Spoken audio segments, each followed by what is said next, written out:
On July 25, 2023, at the Ariake Arena in Tokyo, boxing witnessed a moment that would ripple through the sport's history, not just for its brutality, but for its sheer brilliance. In front of his home crowd, Naoya Inoue, the quiet storm from Japan, stepped into the ring to face the undefeated and widely respected unified super bantamweight champion, Stephen "Coolboy" Fulton.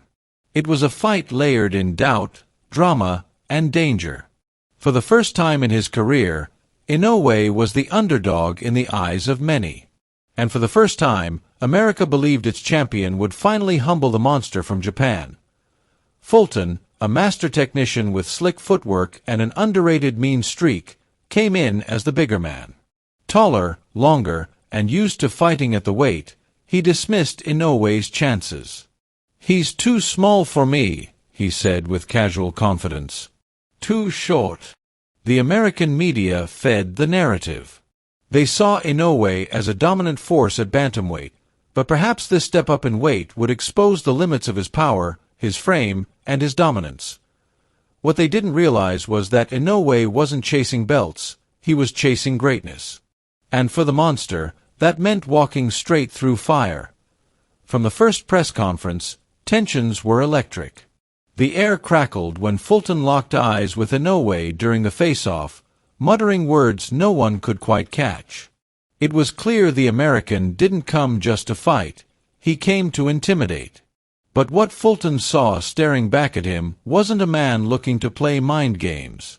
It was something else. Cold, focused, quiet, and utterly unshakable. When the bell rang, Fulton came out sharp, confident. The rhythm of his footwork, the snap of his jab, it looked like he was ready to school the Japanese technician. But within moments, something began to shift. Inoue, calm and calculating, didn't rush. He didn't flinch. He started slowly, taking in data, downloading patterns, timing rhythms. And then, suddenly, it was as if he'd flipped a switch. The shots that followed were fast, precise, and venomous. Fulton, known for controlling space, was now being crowded by a man who didn't need size to dominate distance. The jabs came from unexpected angles. The right hands sounded like hammer blows. And for all the slick movement Fulton was known for, he couldn't find space. He couldn't breathe to be why the third round, the tone of the fight had changed. It wasn't just technical brilliance on display, it was predatory pressure. Inoue wasn't just outboxing Fulton, he was breaking him down. Slowly, deliberately. With every step, every feint, he was closing the walls in around the American champion. Fulton tried to respond, pushing forward, pressing inside to smother the attacks. But every time he committed, he got punished. Inoue's counters came sharp and cruel, punishing even the slightest mistake. What had started as a chess match was now turning into a one-sided hunt. Inoue didn't let up. In the fifth round, he began throwing with the kind of speed and torque that made it look like he was breaking physics. A lunging left hook cracked across Fulton's jaw and drew a collective gasp from the crowd. Inoue wasn't just hurting his man. He was beginning to take him apart. Then came the moment. In the sixth round, after cornering Fulton with surgical footwork, Inoue detonated a right hand that made the crowd rise to its feet. Fulton stumbled. Inoue smelled blood. He closed in, trapping the champion against the ropes. One right hand, then another, and then a final explosive shot sent Fulton crashing to the canvas. The undefeated American had never touched the floor in his career. Until now. Fulton rose, barely. But what followed wasn't a comeback. It was mercy being withheld. Inoue, now locked in with eyes that showed no emotion, unleashed a final storm of punches. Fulton was defenseless. The referee stepped in. The fight was over. Naoya Inoue had just dismantled the division's top dog in less than 6 rounds. The man, too small, too short, too overmatched, had just made America cry. But this wasn't the first time the Japanese icon had stunned American audiences.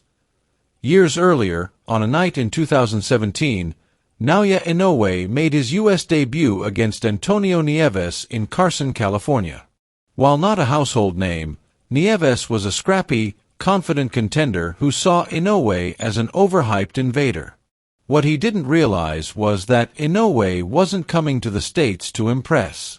He was coming to destroy. Dressed in dark robes like a medieval executioner, Inoue walked to the ring that night with the quiet confidence of a man who had already visualized every second of violence that was about to occur. Nieves, meanwhile, donned patriotic colors, eager to represent the American dream against a foreign invader. But dreams don't last long in the presence of nightmares. From the opening bell, Inoue stalked his prey. He studied Nieves's jab, his counters, and his rhythm. Then he went to work. Behind a snapping jab and a textbook 1-2, Inoue began to find the body with alarming consistency. He didn't just throw punches, he placed them with surgical precision. The crowd watched as Nieves, proud and vocal at first, slowly started to fade under the weight of body shots that sounded like gunfire in the quiet arena. By the fifth round, Inoue had stripped away all confidence from the Cleveland native. After a devastating combination to the ribs, Nieves took a knee, a silent, painful admission of the truth.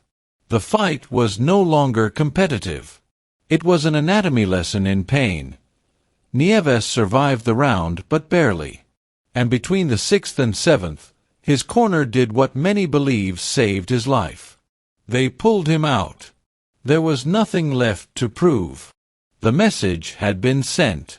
Inoue wasn't just good. He was special. And the American fans had just met their newest obsession. But Inoue's path to greatness would never be complete without real danger. Without a rival who could hurt him. That moment came against Luis Nery in May of 2024, a man whose name stirred emotion in every corner of Japanese boxing. Nery wasn't just a trash talker. He was public enemy number one. After testing positive for banned substances and ending the career of beloved Japanese legend Shinsuke Yamanaka, Nery became a symbol of disrespect and dishonor. So when Inoue signed to fight him, it wasn't just another bout. It was a national grudge match. The night was electric. At the final face-off, Inoue's eyes burned with a calm rage. And once the bell rang, both fighters came out swinging with bad intentions. Then, shock. Nery landed a massive left hook that sent Inoue crashing to the canvas for the first time in his professional career.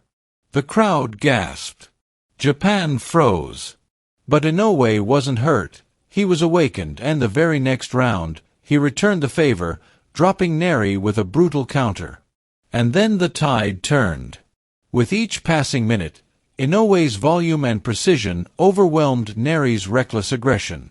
In the fifth, with Nery trapped and bleeding against the ropes, Inoue landed a vicious uppercut that ended the night. It wasn't just a win. It was a statement. And for many in Japan, it was justice. Then came Ramon Cardenas, May 4, 2025. Inoue walked into the T-Mobile Arena in Las Vegas as the undisputed super bantamweight champion. His opponent was no joke. Ramon "Dinamita" Cardenas had one of the nastiest left hooks in the game and a record that screamed danger. 26 wins, 1 close loss, and 14 knockouts. And when the two collided, the fans braced for carnage. Inoue dominated early. But then, in a moment that silenced the crowd, Cardenas caught him clean and sent him to the canvas. For the second time in his career, Inoue was down.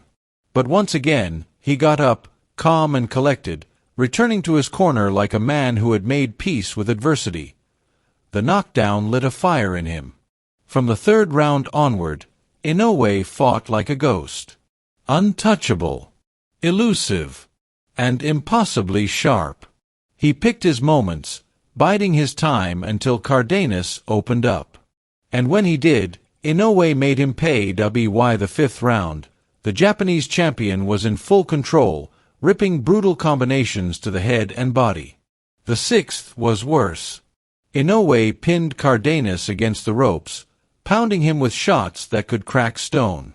But Cardenas, with a heart as big as his hook, refused to go down. Inoue poured it on in the seventh, emptying his arsenal. But the Mexican-American held firm, bloodied but unbroken. Still, Inoue sensed the end was near in the eighth round. With killer instinct coursing through his veins, Inoue found his mark again. A perfectly timed barrage sent Cardenas reeling. And finally, mercifully, the referee stepped in. Naoya Inoue, now 27-0, had once again stood in the fire and walked out untouched. It's easy to call a fighter great when he dominates. It's harder when he faces adversity and still finds a way to rise. Inoue has now done both. He's faced bigger men, faster men, and dangerous men, and still, none have solved him. What started as a quiet invasion of American soil has turned into a full-blown conquest. From Nieves to Fulton to Cardenas, each challenge has only added another layer to the legend of Naoya Inoue. And as the monster continues to chase history, one thing is certain: he isn't done making nations cry.